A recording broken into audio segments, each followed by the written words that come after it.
PSA Collector.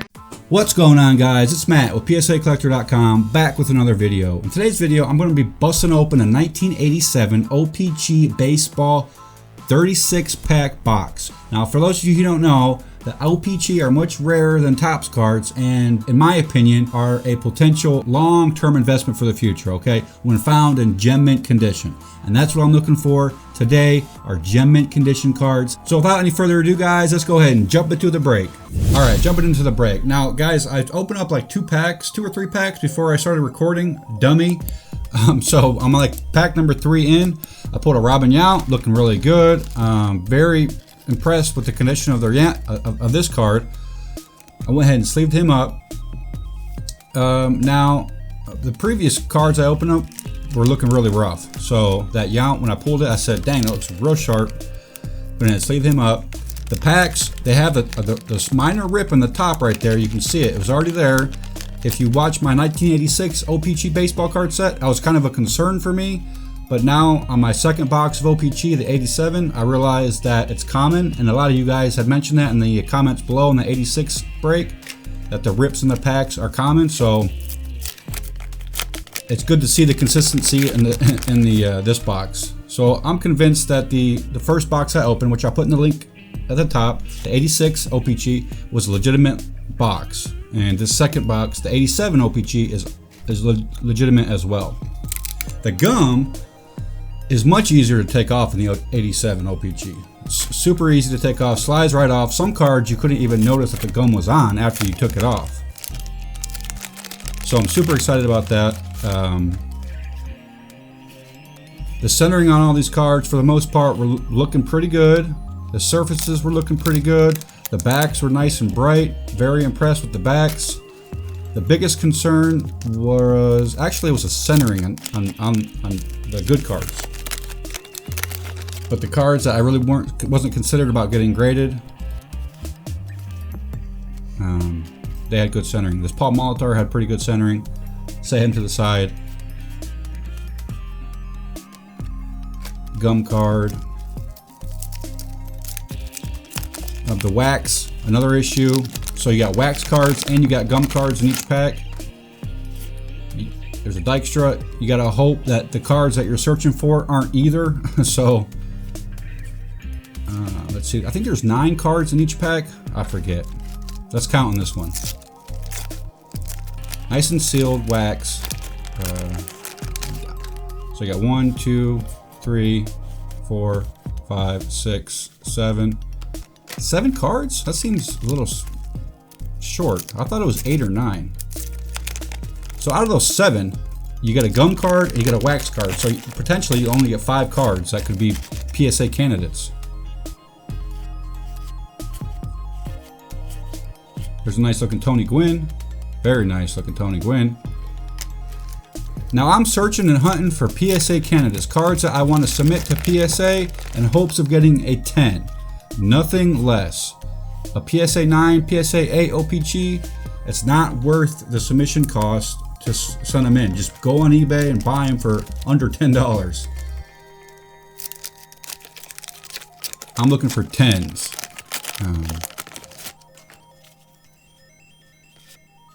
Hall of Fame players or superstars. There's a nice looking Eric Davis gum card. I'll peel it off. Nice and easy. Pops right off. And then if there's any gum residue, you just take your finger and roll it. It's like chalk. It'll roll right off for the most part.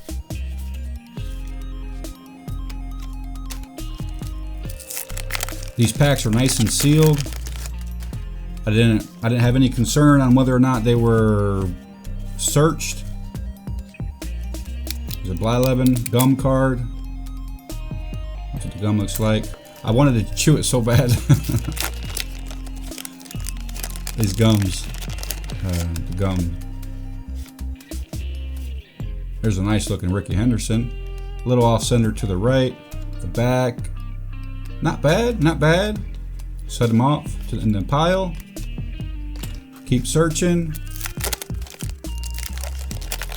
There's a Howard Johnson with the wax. I really like the condition of this card. If it weren't for the wax, which you guys said in the other video to use pantyhose, And one guy even suggested, shoot, some kind of oil. I haven't done either yet. I'm thinking about taking a hair dryer, put it on the low setting, put it on the, gently blow it over the card, and take some pantyhose and kind of rub it off. But that wax, you can see it's on there. It's like, it's literal, it's wax. There's no just rubbing it off with your finger. It's pretty stubborn to get off. So we'll see if that works out for me or not on that Howard Johnson, because I was, like I said, it looked really good. There's a Phil Necro.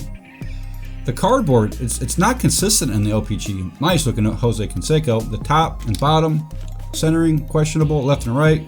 Definitely not going to be a PSA 10. I'm still going to sleeve it up. I know there's some Jose Canseco collectors out there that wouldn't mind this in their collection. Maybe I could sell it for $1, I don't know. Anyway, as I was saying, the cardboard, you can see it's not consistent. O-PEE-CHEE didn't do a good job with printing these cards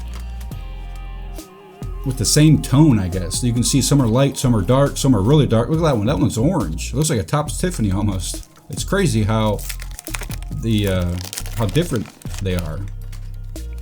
Some have cut lines in the bottoms. You may have already seen some. There's a Cal Ripken gum card.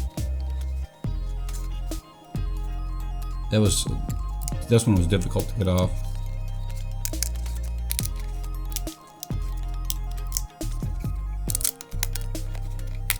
Definitely not going to submit this card. No way, no how will this be will I spend money to submit this to PSA?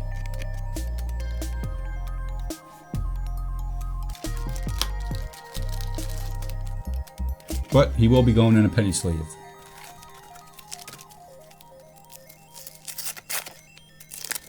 And this card should look pretty familiar to you guys. Right on top, wax, Barry Bonds, rookie card. Look at that. And the centering is horrific. Not going to submit this, but it's definitely going to go in the collection. I like O-PEE-CHEE Barry Bonds cards, regardless if it's miscut or off center or waxy. There's a Wade Boggs, and they are going for ridiculous amounts of money in PSA 10 gem mint condition. As you can see, very difficult to find O-PEE-CHEE cards in gem mint condition. Steve Carlton. Ooh, there's a nice Nolan Ryan. Darker borders, darker tone to it on the front. Decent centering in the back. Okay centering on the front. Still gonna give him a sleeve. You can get PSA 9s on eBay for that card for like between $10 and $15. So I'm not gonna submit him. In fact, I'm not gonna submit any of these cards to PSA. I'm just looking to see. Oh, there's a nice looking Roger Clemens. Which card? Looking to see the condition of the cards coming straight out of packs, and I'm gauging how difficult they would be to find in PSA 9 and 10 condition. Is it worth investing in this set? And so far, I'm thinking it's very difficult. It would be very difficult to find a card in PSA 10 condition. PSA 9 even. Look at that. What in the world happened to that card? That's junk. It's trash. Mike Shiosa, catcher card. I like catcher cards. There's another Cal Ripken. I got two of those so far. Way off center in the back. And I believe that's a duplicate as well.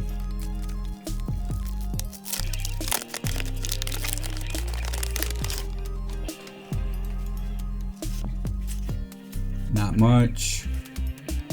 Vince Coleman.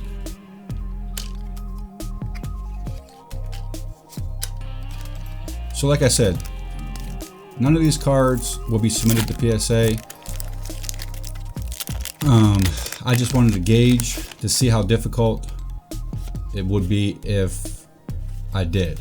So that Reggie Jackson. So if I wanted to get a Reggie Jackson PSA 9, PSA 10, I would just go online and buy it myself instead of doing this, buying a box and trying to find one.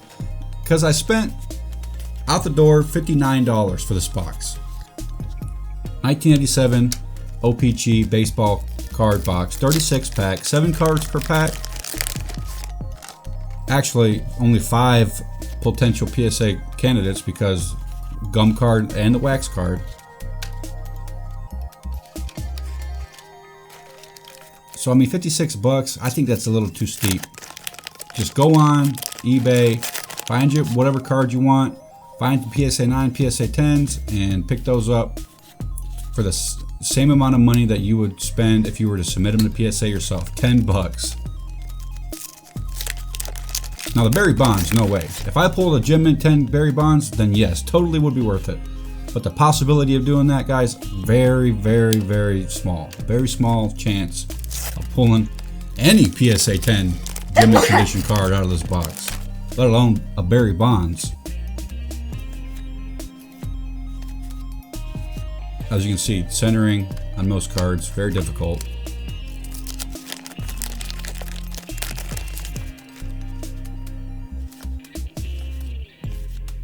There's a nice George Brett way off center, super thick border on the right.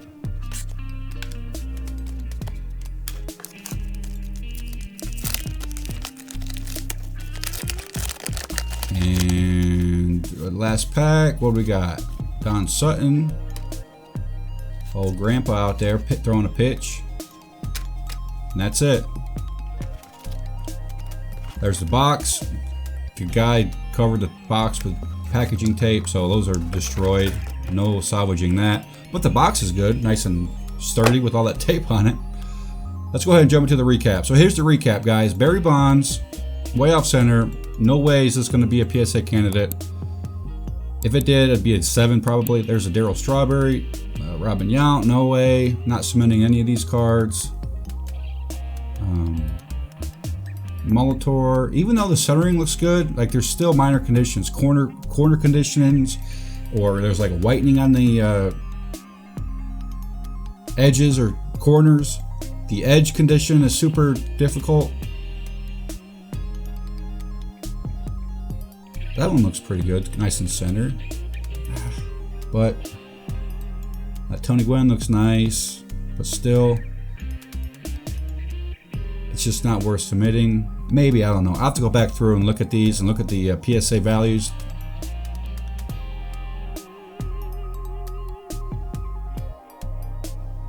And then I put these 3 in penny sleeves, but upon further investigation, I realized it's not worth it. Because that Nolan Ryan, like I said, 8, I can pick a PSA 9 up on eBay for like 10 bucks, 15 bucks.